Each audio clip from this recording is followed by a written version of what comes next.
key cultural issue for us in these next several sessions will be the cultural issue of Christendom shifting to post-Christendom. I know this word Christendom kind of gets overused and maybe we're sick of hearing it, but it really does isolate some of the issues we're facing as church in North America. Christendom is this idea that we still have cultural influence.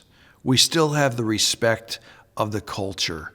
We still have cultural power. We can still get things done by exerting our influence, say, with government or with the local town ordinance committees or by putting pressure on public schools or even by the way we vote. Christendom kind of assumes that everybody who wants to be Christian is already a Christian, and we just need to help people be better Christians.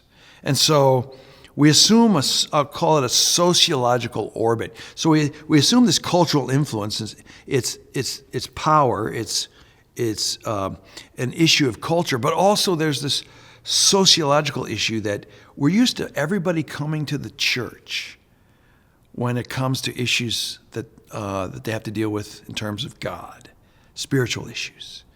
Everybody just wakes up on Sunday morning and thinks about going to church, even if you're mowing the lawn on Sunday and some of those Christians that are going to church drive by, you're going to be guilty. Feeling guilty, I'm not in church, I'm mowing my lawn. That's a sign we're still in Christendom. Christendom depends on sociological orbits, that everybody looks to the church when it comes to issues about God.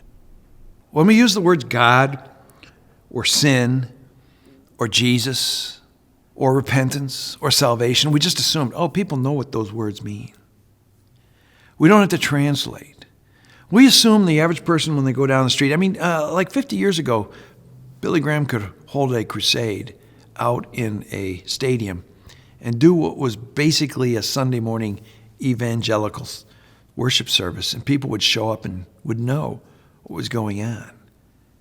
But we've lost all that. We've lost all those things. And I should say, in large parts of the United States and Canada, we're no longer living in that kind of culture where we can assume everybody understands what we're talking about, where we can assume we have cultural respect and power in our particular locations, where we can assume people will just get up and go to church if they have a spiritual need.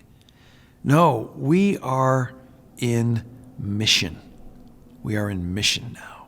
We are left in post-Christendom, yet we still find ourselves doing things the same way we did when we were in Christendom.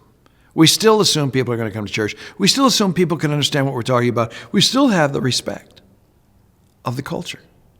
And yet in post-Christendom, actually, there's a lot of people who not only do not respect church, they have a resentment towards it.